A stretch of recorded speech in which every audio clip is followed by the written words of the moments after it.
Bien, bonjour et bienvenue à tous. Nous nous retrouvons aujourd'hui pour le dernier cours de cette année universitaire que nous avons passé à contextualiser et décrypter cette formule canonique.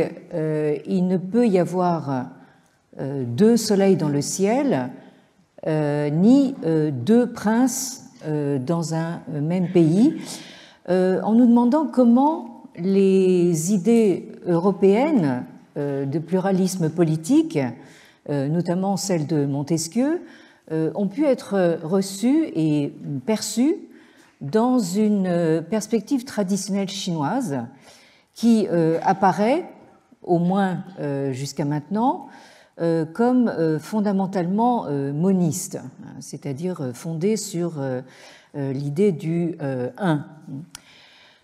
Alors, la semaine dernière, nous évoquions ce tournant que nous avons cru remarquer dans le courant majoritaire, ce que les anglo-saxons appellent le mainstream, du discours académique actuel en Chine, qui a été pendant un certain temps axé sur la renaissance de la tradition confucéenne. Ça a été très promu et soutenu par le discours officiel chinois. Donc la tradition confucéenne comme réponse spécifiquement chinoise aux problèmes de la modernité et à la suprématie occidentale, et qui semble maintenant, donc ce courant majoritaire, qui semble maintenant redécouvrir les vertus du Tao, qui serait encore plus fondamentalement chinois, comme promoteur de l'unité et de l'un. Alors certes, comme nous l'avons vu, les spéculations sur les rapports entre le Tao et l'un, c'est-à-dire le Yi en chinois, ne datent pas d'hier et ont même été d'abord le fait de la sinologie européenne spécialisée dans les études taoïstes. Nous avons évoqué la dernière fois les figures d'Isabelle Robinet et d'Anna Seidel, donc deux grandes dames des études taoïstes en France. Mais c'est un phénomène tout à fait remarquable que l'on note actuellement en Chine même, à savoir le phénomène d'un regain d'intérêt pour cette thématique taoïste à partir d'une nouvelle base, à savoir l'exploitation d'un corpus de manuscrits qui ont été découverts dans des tombes d'avant l'ère chrétienne. Alors, la conséquence première, c'est que la question des rapports du Tao et de l'un n'est plus l'apanage des chercheurs taoïsants, pour ainsi dire, mais elle est partagée par les archéologues, les philologues, les paléographes, les épigraphistes et bien sûr plus largement les philosophes qui s'occupent de tout. Bon. Alors nous allons voir que se sont jetés dans la mêlée alors des chercheurs de tous bords, aussi bien occidentaux, c'est-à-dire américains et européens, et que chinois. Alors je commencerai par cette collègue américaine qui s'appelle Sarah Allen, qui est née en 1945. C'est une paléographe donc américaine dont j'ai eu déjà l'occasion de vous parler, donc spécialiste de la Chine ancienne. Elle a été formée dans les années 1960-70 en Californie, à UCLA, donc University of California at Los Angeles, et à Berkeley en études chinoises, en archéologie et en histoire de l'art. Donc elle n'est pas spécifiquement dans les études taoïstes. Alors, elle a publié de très nombreux ouvrages en anglais, ce serait vraiment trop long de vous faire la liste, mais également en chinois, sous le nom de Ailan, alors qui se trouve être mon nom en chinois. Donc, voilà, sous le nom de Ailan, ça peut être Madame Sarah Allen ou moi. Alors, dans ces travaux, Sarah Allen a tenté de reconstruire les concepts de base de la mythologie de la dynastie Shang, cette dynastie de la haute antiquité chinoise, en s'appuyant sur des preuves provenant d'un certain nombre de sources diverses, alors notamment donc des inscriptions sur os oraculaires et sur bronze, également sur des mythes et des récits qui ont été consignés sous les dynasties ultérieures des Zhou et des Han, ainsi que sur des données archéologiques. Alors, parmi ces très nombreuses publications, je signale en particulier donc un ouvrage qui a été publié en 2015 et qui s'intitule Legends of Abdication and Ideal Government in Recently Discovered Early Chinese Bamboo Slip Manuscripts. Ce qui veut dire donc les légendes d'abdication et le gouvernement idéal dans des manuscrits sur fiches de bambou découverts récemment. Et cet ouvrage traite de 4 textes de la période des royaumes combattants, dont je rappelle qu'ils ont couvert la période entre en gros 475 et 221. Donc des textes qui portent sur l'abdication du souverain mythique Yao au profit de Shun. Donc c'est une thématique que nous avons vue récemment traitée par Mencius, par Maître Meng. Et donc à partir de là, Sarah Allen justement aborde les questions de méritocratie et de succession héréditaire dans la tradition politique chinoise. Alors, Sarah Allen, comme beaucoup de collègues américains et aussi européens, a également collaboré assez largement avec des chercheurs chinois, au premier rang desquels il faut mentionner le grand historien Li Xueqin, que vous avez ici à l'image.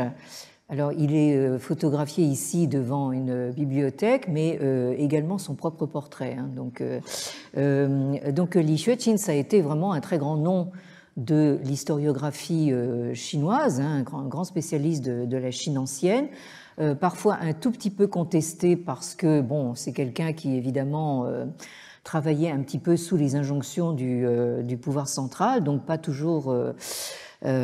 comment dire, de la plus grande objectivité, mais enfin, toujours est-il que quand même un très grand savant qui est né en 1933 et qui est décédé en 2019. Alors, Sarah Allen, pour revenir à elle, a enseigné une partie de sa carrière en Angleterre, donc à la SOAS, à la School of Oriental and African Studies de Londres. Ensuite, elle est revenue aux États-Unis, donc où elle a occupé une chaire au Dartmouth College jusqu'en 2019, et elle est présidente de la Society for the Study of Early China, donc l'association qui est pour l'étude de la Chine ancienne, qui édite la revue savante Early China, donc la Chine ancienne. Alors, en bas de cette diapositive, j'ai mentionné donc un article important et assez long de Sarah Allen qui s'intitule The Great One, Water and the Lao Tzu, New Light from Guo Dian. Donc le grand 1, l'eau et le Lao Tzu. Nouvelle lumière ou nouvel éclairage à partir de Guo Dian. Et c'est paru dans la revue sinologique très vénérable qui s'intitule Trongbao, numéro 89, publié donc en 2003.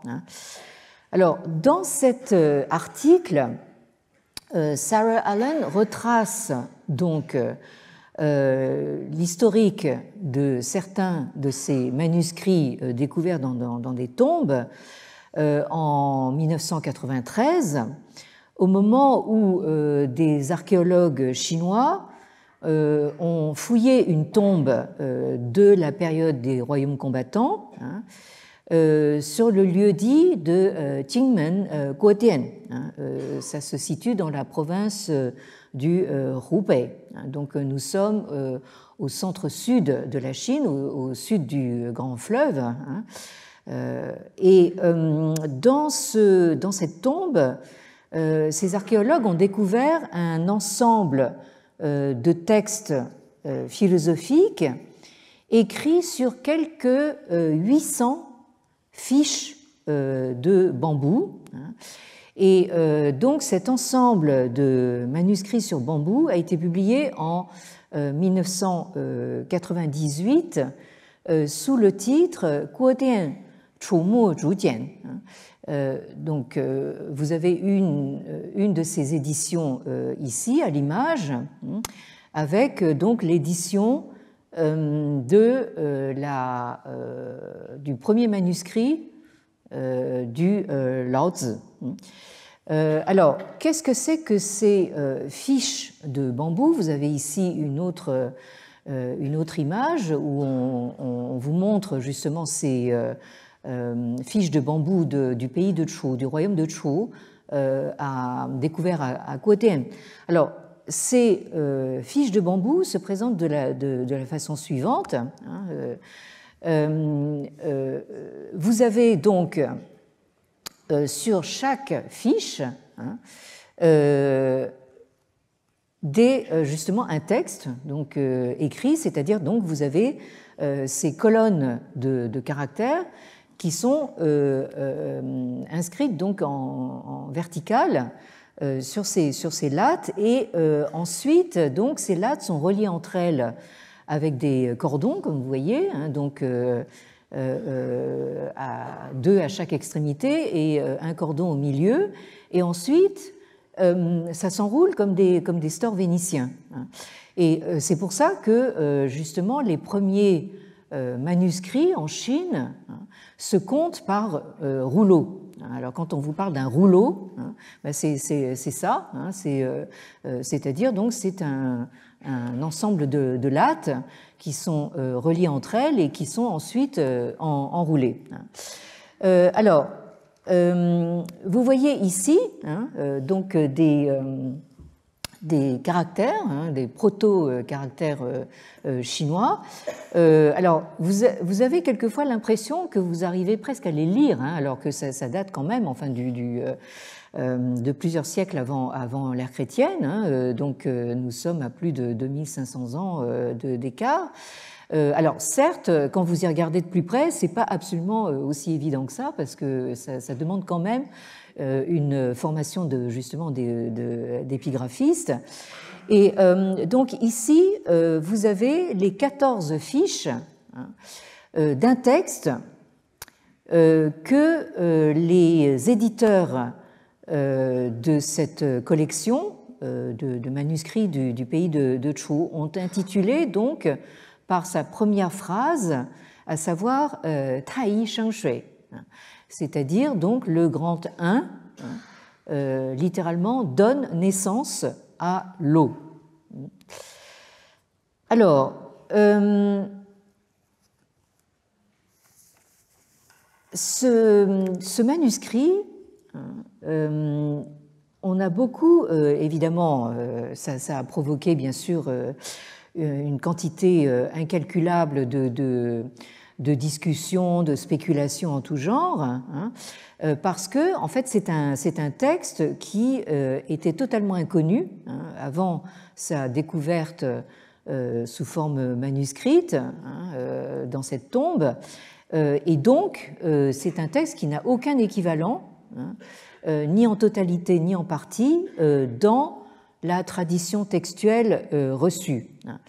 Donc, en fait, la découverte de ces manuscrits, hein, justement, a provoqué tout un travail de recherche et de questionnement sur justement les textes tels que nous les connaissons hein, dans la tradition textuelle. Hein, nous avons un texte bien connu donc du Lao Tzu, hein, également appelé Tao Te Ching, c'est-à-dire donc le livre canonique du Tao et de sa, on traduit conventionnellement et assez bêtement par vertu, mais en fait c'est plutôt le Tao et sa puissance. Hein. Alors les chercheurs se sont évidemment beaucoup questionnés sur ce texte du Tai Shen Shui. Alors, ils ont d'abord supposé que ces 14 fiches d'abord constituaient une seule et même unité. Alors, soit ça pouvait être un texte différent du Lao Tzu, dont on a retrouvé également un manuscrit sur fiche de bambou dans la même tombe. Hein. Donc ces fiches du Tai Shen Shui étaient rattachées hein, au troisième manuscrit du Lao Tzu découvert dans cette tombe, ou alors on a pu penser que c'était une partie d'un texte, d'une version originale du Lao Tzu qui ne figure plus dans la version reçue. Alors, l'historien que j'ai nommé précédemment Li Xueqin, lui considérait donc le Tai Shen Shui comme un texte distinct et il a émis l'hypothèse qui a évidemment été très contestée par la suite, mais enfin il a émis l'hypothèse qu'il s'agissait d'une œuvre perdue d'un disciple de Lao Tzu ou d'un personnage en tout cas associé à Lao Tzu appelé Guan Yin.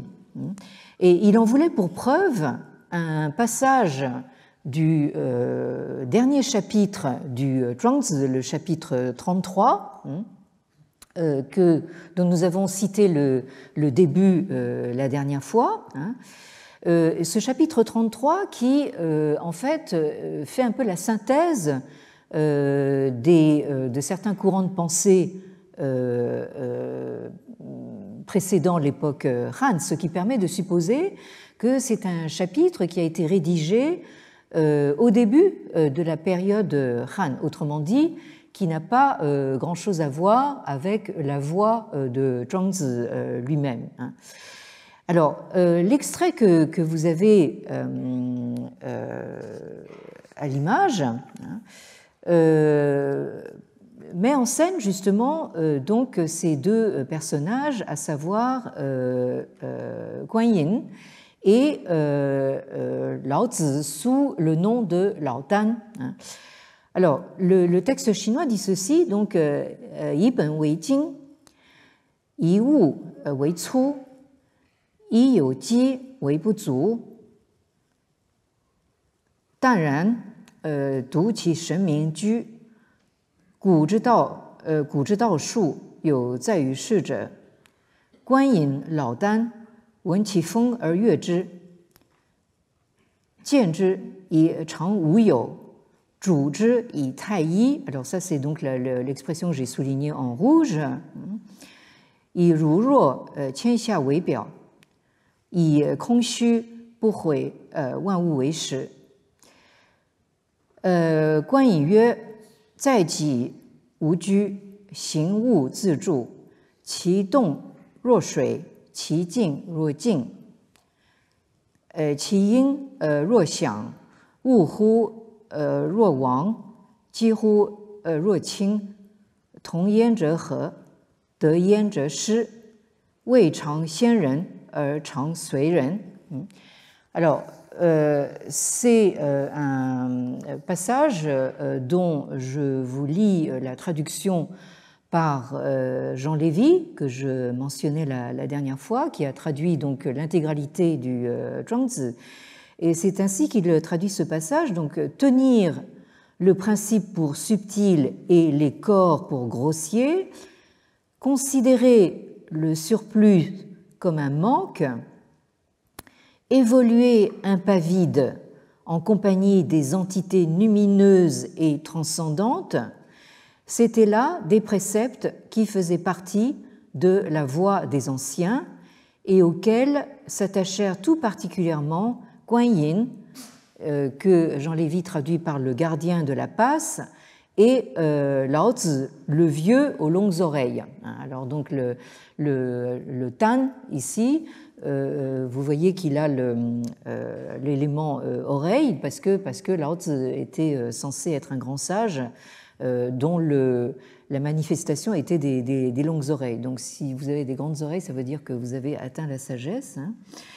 Donc ils assirent leur doctrine sur le postulat d'un non-être éternel, ça traduit le Chang Wuyou, et immuable, et firent tout reposer sur l'unité suprême. C'est comme ça qu'il traduit donc Zhu Zhi et Tai Yi. Il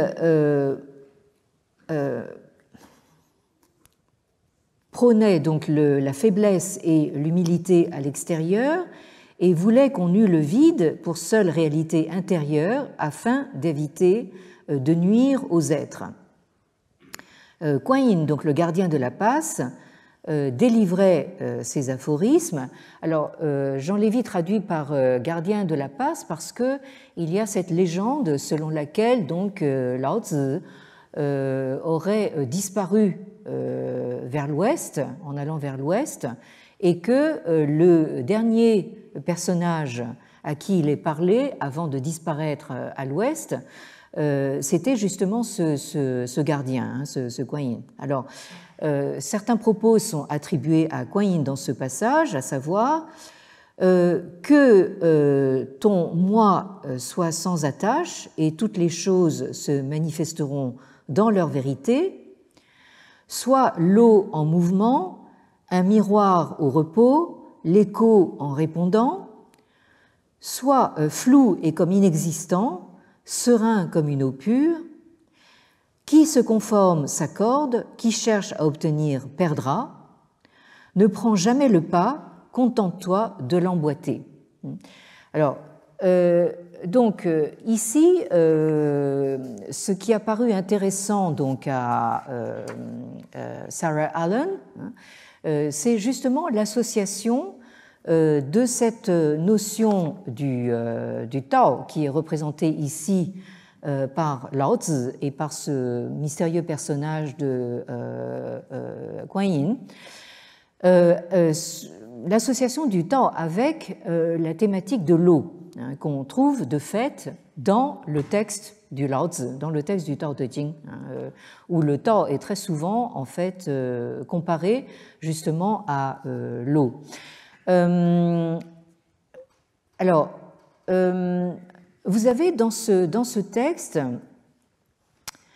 ce sont les deux premiers mots de la deuxième ligne, cette expression donc Shen Ming, évidemment qui est très délicate à traduire. Alors, Jean Lévy l'a traduit par entité lumineuse et transcendante. Sarah Allen, dans sa traduction en anglais, a une astuce que j'aime assez. Elle traduit Shen par numinous et Ming par luminous. C'est-à-dire, il s'agit du lumineux et du lumineux. Alors, le lumineux, avec un N, ça vient du latin numen, qui désigne justement tout ce qui est, comment dire, de l'ordre non pas du naturel ordinaire, mais de quelque chose qui dépasse justement notre entendement habituel. Donc on peut y voir justement tout ce qui est du domaine des esprits, des divinités, des ancêtres défunts, etc., etc., c'est-à-dire tout ce qui dépasse justement notre vision habituelle de l'humanité.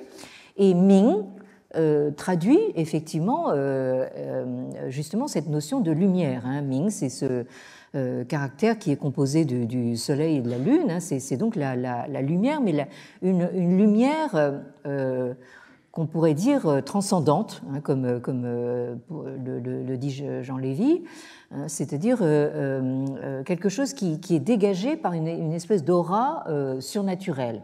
Donc ici, nous sommes vraiment dans le domaine de quelque chose qui dépasse l'humain. Alors, pour en venir maintenant à ce texte du Tai Sheng Shui, vous l'avez vu, donc, je vous l'ai montré donc, dans les fiches originales, pardon, ici, voilà. Donc vous avez ces 14 fiches qui sont conservées au musée provincial du Roubaix. Voilà ce que ça donne en transcription en caractère moderne. Alors, vous voyez que c'est assez complexe parce que vous avez, par exemple, des petits carrés qui correspondent à des caractères qu'on suppose soit manquants, soit qu'on n'arrive pas à déchiffrer. Et vous avez, entre parenthèses, des caractères dont on a suppléé donc la version moderne, et donc qui sont encore sujets un petit peu à caution. C'est-à-dire que on a un texte qui est dûment écrit, mais il y a encore des caractères dont on n'est pas sûr qu'ils étaient bien identifiés, et donc chacun y est allé de sa lecture. Alors, je vais vous donner ici la lecture donc d'un chercheur enseignant chinois. C'est le professeur Wang Zhongjiang, donc de l'université de Pékin, que vous voyez ici, qui est l'auteur de pas mal d'ouvrages justement sur la question de la question, disons, du sens philosophique de ces manuscrits sur bambou. Et il s'est fait connaître dans le monde occidental par des traductions en anglais de ces ouvrages. Alors à gauche, vous avez donc un ouvrage qui s'intitule Taoism Excavated, Cosmos and Humanity in Early Manuscripts, donc le taoïsme exhumé, c'est-à-dire donc les versions de textes taoïstes sortis des tombes, Cosmos et Humanité dans les manuscrits anciens. Et à droite, vous avez cet autre ouvrage intitulé donc Order in Early Chinese Excavated Texts, sous-titre Natural, Supernatural and Legal Approaches, paru donc en 2016. Alors c'est donc l'ordre dans les textes exhumés de la Chine ancienne, approche naturelle, surnaturelle et légale.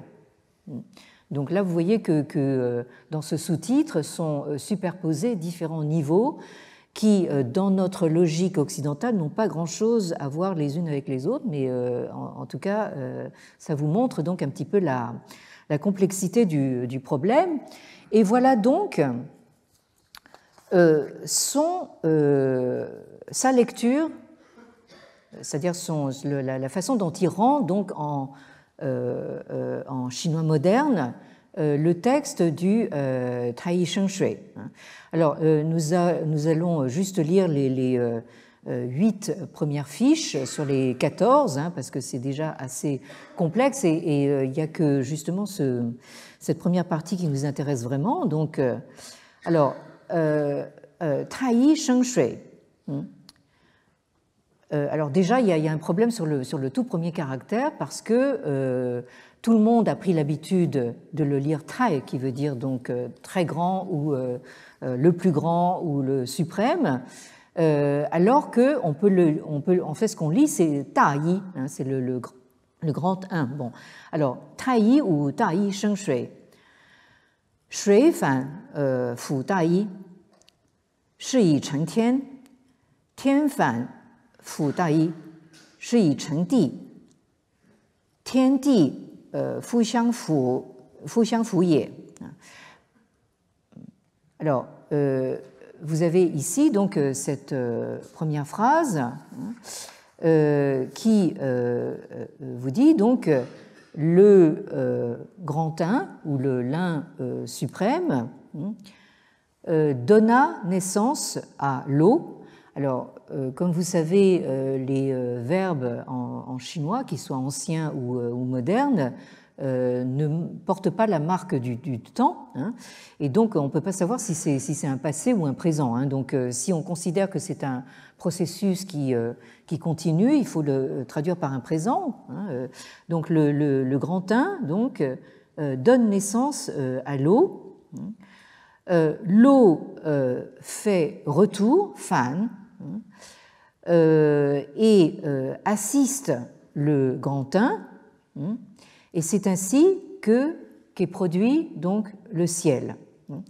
Alors cette notion de fan est très importante dans le Tao Te Ching, dans le Lao Tzu, cette notion de faire retour, parce que justement le Lao Tzu préconise précisément cette démarche de faire retour au lieu de justement d'aller dans le sens du courant. Il s'agit en fait de remonter vers l'origine. Et donc c'est ainsi qu'est produit le ciel. Et le ciel, à son tour, fait retour pour assister le grand 1. Et c'est ainsi qu'est produite la terre. Et donc le ciel et la terre, là il y a de nouveau ce mot fou qui va avec fan, c'est-à-dire qu'il y a aussi ce mouvement de retour. Ils font retour pour s'assister mutuellement, Shi Yi Cheng Shen Ming, et c'est ainsi que sont produites justement ces entités lumineuses et lumineuses. Alors, vous avez cette indication ici,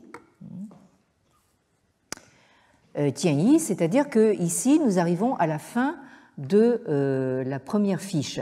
Donc ici, ce qui est entre parenthèses carrées, ici, là, c'est quand on arrive donc à la fin au bout d'une fiche. Bon. Alors, c'est Shen Ming, Fu Xiang Fu Ye, Shi Yi Cheng Yin Yang, Yin Yang Fu Xiang Fu Ye, Shi Yi Cheng 40, 40Fu Xiang Fu Ye, Shi Yi Cheng Cang Re, Cang Re Fu Xiang Fu Ye, Shi Yi Cheng Shi Zao, Shi Zao Fu Xiang Fu Ye, Cheng Sui Er Zhi. Bon. Alors, donc, vous voyez que là, il y a une espèce de cycle qui se met en marche. Donc, les entités lumineuses et lumineuses font retour pour s'assister mutuellement, et c'est ainsi que sont produits yin et yang. Bon, alors là, on commence à être en terrain un tout petit peu connu. Enfin, le yin et le yang font retour pour s'assister mutuellement, et c'est ainsi que sont produites les 4 saisons. Les 4 saisons font retour pour s'assister mutuellement, et c'est ainsi que sont produits le froid et le chaud. Le froid et le chaud s'assistent mutuellement et c'est ainsi que sont produits donc produite l'humidité et la sécheresse. Et l'humidité et la sécheresse s'assistent mutuellement pour produire sui, c'est-à-dire une année. Sui, ça peut désigner en fait une année ou une récolte, puisque nous sommes encore une fois dans une civilisation agraire. Donc l'année, en fait, c'est l'année agraire qui se solde par une récolte. Donc, une fois que le sui, l'année où la récolte est accomplie, donc le cycle s'arrête. Gu sui zhe, shi zao zhi suo shen ye, shi zao zhe, cang re zhi suo shen ye, cang re zhe, si shi zhi suo shen ye, si shi zhe, yin yang zhi suo shen ye, yin yang zhe, shen ming zhi suo shen ye, 神明者，天地之所生也；天地者，太一之所生也。Alors là, on remonte donc le cycle, l'année, cette année agraire. C'est ce que produit donc produisent l'humidité et la sécheresse. L'humidité et la sécheresse, c'est ce que produisent le chaud et le froid, le froid et le chaud, pardon. Le froid et le chaud, c'est ce que produisent les 4 saisons. Et les 4 saisons, c'est ce que produisent le yin et le yang. Le yin et le yang, ce sont ce que produisent les entités lumineuses et lumineuses. Et ces entités sont ce que produisent le ciel et la terre. Et le ciel et la terre sont produits par donc le grand 1. Et enfin, donc, shi gu, da yi, cang yu shui, xing yu shi, zhou er you shi, yi ji wei wan wu mu, yi que yi yin, yi ji wei wan wu jing. 此天之所不能杀，地之所不能埋，阴阳之所不能成。君子知此之谓智，不知此之谓愚。Donc, de cette façon, donc pour cette raison, le grand 1, Cang Yu Shui, littéralement, il réside dans l'eau et il se meut à travers donc soit le shi, c'est le temps ou les saisons. Il fait un tour complet avant de recommencer, donc c'est un cycle. Et donc le grand 1 se considère comme la mère des 10 000 êtres. Donc le Wan Wu Zhi Mu, c'est une expression que vous avez dans le Tao Te Ching, qui est appliquée au Tao. Ici, c'est appliqué donc au grand 1. Donc un vide, un plein, et c'est ainsi que le grand 1 se considère comme la norme constante des 10 000 êtres. C'est pourquoi donc le ciel c'est ce que le ciel ne peut pas donc c'est-à-dire tuer. C'est ce que la terre ne peut pas ensevelir. C'est ce que le yin et le yang ne peuvent pas accomplir.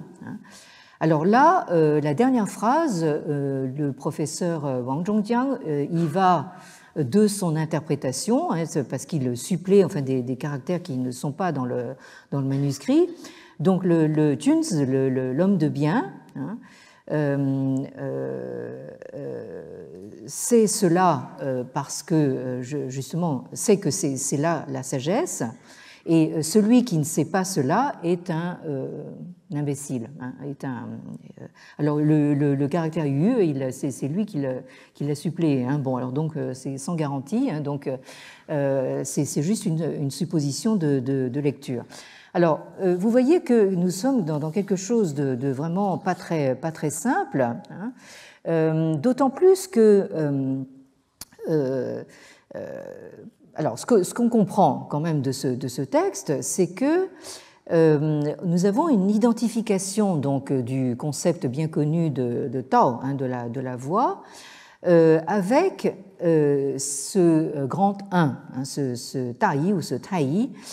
Alors, cette identification, d'après donc nombre de chercheurs, se serait produite dès la période des royaumes combattants, c'est-à-dire avant donc la centralisation du Premier Empire en 221, avant l'ère chrétienne. Hein. Et selon l'analyse de certains historiens chinois, hein, ce terme Tai ou Tai, ou quelquefois abrégé en Yi tout simplement, renvoie à pas moins de 4 champs sémantiques qui, pour augmenter la complexité, se chevauchent ou sont corrélés ou coordonnés les uns avec les autres dans les premières sources textuelles dites taoïstes. Alors, ce Tai, on s'est beaucoup demandé qu'est-ce que ça peut désigner. Alors, il y a d'abord, il semblerait que ce soit le sens premier, ça désigne en fait l'étoile polaire, c'est-à-dire donc une sorte de repère unique dans la voûte céleste, qui serait donc cette étoile polaire. Et ensuite est venu s'associer à cette étoile polaire donc un esprit, c'est-à-dire un humain, comme diraient les Romains, donc un esprit ou une divinité, si vous voulez, associé à cette étoile. Ensuite, si vous lisez Tai, le 1 suprême, ça peut être, comment dire, assimilé à ce qu'on a appelé le Taiji. Le Taiji, c'est-à-dire le grand ultime ou le fait suprême, que peut-être certains d'entre vous qui pratiquent le Taiji Chuan pratiquent au quotidien, c'est-à-dire donc le Taiji Chuan, c'est justement cette espèce d'art martial mais en douceur, qu'on appelle justement la boxe du fait suprême. Bon. Et alors en quatrième lieu, donc comme on l'a vu, le Tai, le grand 1, s'identifie donc au Tao. C'est un autre nom du Tao. Alors là, vous avez évidemment les plus grands, les meilleurs spécialistes qui se sont penchés sur la question. Vous avez d'abord donc cet historien chinois dont je vous ai parlé à plusieurs reprises, le professeur Li Ling de l'université de Pékin, qui s'est fondé sur des preuves archéologiques et textuelles pour établir donc l'importance du culte astronomique du grand 1 au royaume de Chu, c'est-à-dire là où on a découvert justement ce manuscrit, à l'époque pré-impériale, à l'époque d'avant l'unification de l'Empire par Qin Shi Huang, par le premier empereur Qin.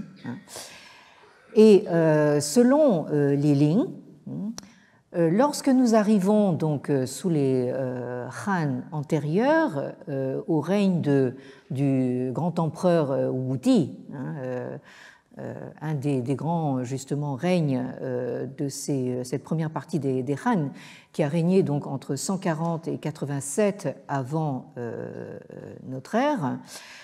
Donc sous ce règne, selon Li Ling, beaucoup de fonctionnaires de l'État Han étaient natifs justement du pays de Chu, et c'est donc ainsi, selon lui, que le grand 1 est devenu le chef de tous les esprits dans le cadre d'une réorganisation du panthéon cérémoniel de la cour des Han.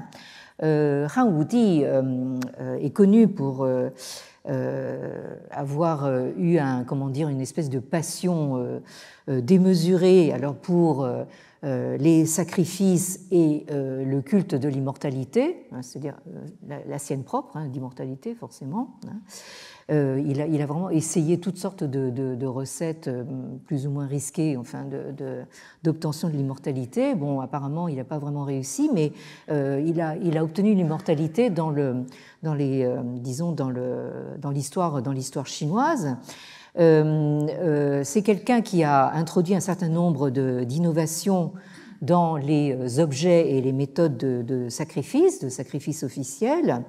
Et l'une de ses décisions les plus importantes du point de vue rituel a été en 112 avant l'ère chrétienne, donc de faire justement de Taï, du grand 1, son principal objet de culte, hein, sur un autel exclusivement consacré. Hein. Donc c'est vraiment Han Wudi qui transforme disons, cette étoile polaire en une véritable divinité, hein, à laquelle est rendu un culte d'État. Et du coup, en fait, comme on va le voir, en fait, c'est une façon pour Han Wudi de se diviniser lui-même. Bon. Donc voilà, c'est déjà une sorte de manière de s'immortaliser soi-même. Hein. Bon. Alors, là-dessus intervient donc un chercheur américain que vous avez ici à l'image, notre collègue de Chicago, donc Donald Harper, qui, alors vous avez justement, je vous cite ces noms parce que ce sont vraiment des très grands spécialistes de ces manuscrits sur bambou. Hein. On pourrait parler de bamboologie, enfin bon, dont notre collègue national Mark Kalinowski est également un très grand spécialiste. Donc Mark Kalinowski et Donald Harper et Li Ling. Donc vous avez un trio chinois, américain, français, hein, qui travaillent ensemble sur ces manuscrits. Mark Kalinowski, donc je rappelle qu'il est directeur d'études émérite à l'EPHE, donc l'École pratique des hautes études, et il a consacré, à ma connaissance, donc une année d'enseignement justement au texte du Taï Sheng Shui. Alors, Donald Harper, je reviens à lui, j'oublie de mentionner le principal, Mark Kalinowski est avec Stéphane Feuillat de l'Université Paris-Cité et moi-même, nous sommes donc le trio donc, qui coordonne la bibliothèque bleue, un des budets chinois aux belles lettres. Alors, Donald Harper, donc en fait, en se fondant sur les hypothèses du collègue chinois Li Ling, hein, les a en fait étendues au-delà donc des limites du royaume de Zhou, en émettant l'hypothèse que le culte du grand 1 n'était pas spécifiquement un phénomène du royaume de Zhou, mais un aspect de ce qu'il appelle la culture populaire de l'élite des royaumes combattants et du début des Han. Parce que, en fait, si on admet que le grand 1 était l'esprit associé à l'étoile polaire, on s'étonne un peu que son culte apparaisse subitement comme par magie au IVe siècle avant notre ère, hein, et qu'il faut donc supposer que ce culte remonte à une période plus ancienne. Hein. Alors, ce culte du grand 1 a donné naissance évidemment à pas mal de recherches et de publications, notamment de cet autre collègue américain de l'université Harvard, Michael Puett, que vous avez ici à l'image, qui a publié donc en 2002 un ouvrage qui a fait date, qui s'intitule To Become a God, Cosmology, Sacrifice and Self-Divinization in Early China. Donc, devenir un dieu, cosmologie, sacrifice et auto-divinisation, ou divinisation de soi-même, dans la Chine ancienne. Et d'une certaine façon, il livre une sorte de résumé de ce livre dans un article qui a été publié dans un ouvrage collectif qui peut intéresser certains d'entre vous. Cet ouvrage collectif s'intitule donc State Power in Ancient China and Rome, c'est-à-dire pouvoir d'État dans la Chine ancienne et à Rome, dirigé par Walter Scheidel, publié donc en 2015. Et dans cet ouvrage collectif, Michael Puett a publié cet article qui s'intitule Ghosts, Gods and the Coming Apocalypse Empire, and the Coming Apocalypse, sous-titre Empire and Religion in Early China and Ancient Rome. Donc, ghosts, c'est-à-dire des fantômes ou des esprits des défunts, gods, c'est-à-dire des dieux, et l'apocalypse à venir, et sous-titre, donc Empire et religion dans la Chine ancienne et dans la Rome ancienne. Alors, dans cet article, il écrit ceci, je traduis, bien que l'empire Qin soit tombé rapidement, effectivement, il n'a duré que quelques années, l'empire Han qui a suivi a tenté de recréer un ordre comparable. En effet, l'empereur Wu, dont je viens de parler, a largement recréé le système rituel des Qin. Ce système rituel, créé pour le premier empereur et consolidé donc par l'empereur Wu, soulignait les revendications de souveraineté absolue et d'un empire sans fin. Le souverain parcourait l'ensemble du royaume, accomplissant personnellement des sacrifices sur les sites sacrés de chaque région. Ayant ainsi incarné personnellement chacun de ces sites, il montait sur un autel rituel et chaque marche de l'autel représentait une nouvelle étape dans la hiérarchie du Panthéon. Le deuxième échelon le plus élevé était le ciel. Le souverain passait alors au niveau le plus élevé, celui du grand 1, après quoi le souverain montait au ciel en tant qu'immortel. Donc là, vous voyez donc cette recréation par Han Wudi de ce moment initial de la création de l'empire unifié et centralisé par le premier empereur, dont le premier geste a été effectivement de faire le tour de son empire, en passant par des pics sacrés, etc., pour affirmer donc sa souveraineté absolue sur tout le territoire, c'est-à-dire donc sur le Tianxia, sur tout ce qui est sous le ciel. Et donc, il y a là, en fait, l'évocation par ce rite sacrificiel d'État d'un pouvoir absolu de l'empereur sur le monde, qui permet du coup à Han Wudi de se diviniser et de s'immortaliser lui-même. Alors évidemment, la tentation est grande, bien sûr, d'établir le parallèle avec ce que certains empereurs romains donc ont fait, c'est-à-dire de se diviniser eux-mêmes. Alors, je dois en rester là pour aujourd'hui. Ça nous promet encore pas mal de recherche et de questionnement pour justement la reprise de nos travaux en novembre. Comme je le dis toujours, si le Bouddha nous prête vie, nous nous retrouvons ici même donc en novembre prochain pour la suite de nos travaux. Alors, nous allons nous quitter justement sur une note plus contemporaine parce que la surprise, c'est que quand vous recherchez l'expression grand 1, Tai, sur Internet, voilà ce que vous trouvez.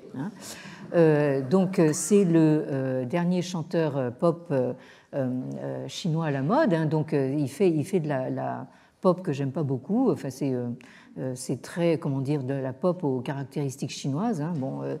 Mais en fait son nom d'artiste est modestement donc le grand 1. Voilà. Alors, entre-temps, d'ici novembre, nous aurons plein de rendez-vous intéressants au mois de juin, à l'occasion de toute une série de conférences invitées, dont les annonces détaillées seront postées en temps voulu sur le site du Collège de France.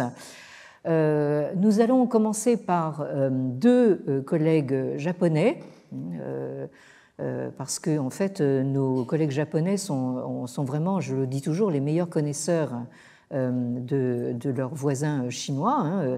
Donc le jeudi 5 juin, nous aurons une conférence du professeur Nakajima Takahiro de l'université de Tokyo, qui va nous parler de la sinologie japonaise moderne, comme discours impérial. Donc là, vous voyez que c'est quelqu'un qui est dans une perspective assez critique. Bon.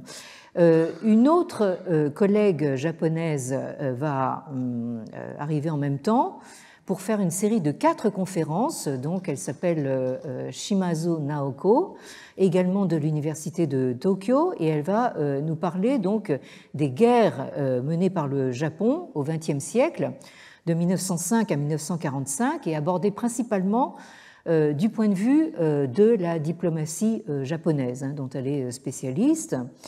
Et enfin, le jeudi, alors donc ça va nous occuper tous les jeudis du mois de juin, et ensuite, le jeudi 26 juin, le dernier jeudi de juin, nous aurons un collègue qui vient d'Allemagne, le professeur Demonis Bandera, qui va nous parler donc de la représentation de la Mongolie, du Tibet et du Xinjiang, donc le pays ouïghour, dans les parlements de l'Empire mandchou, de l'Empire Qing et de la République de Chine. Donc en fait, il va nous parler de la situation dont a hérité donc la République populaire de Chine, dans une perspective historique et elle aussi critique.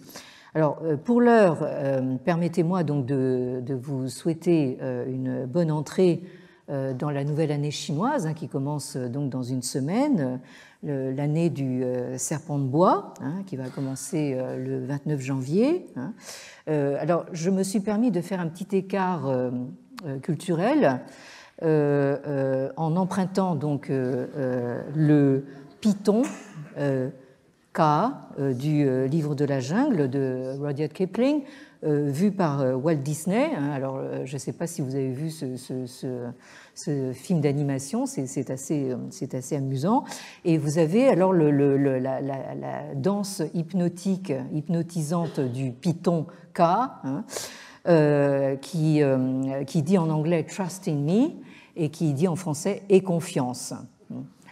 Alors, naturellement, ne faites jamais confiance à des gens qui vous essayent de vous hypnotiser tout en vous étouffant.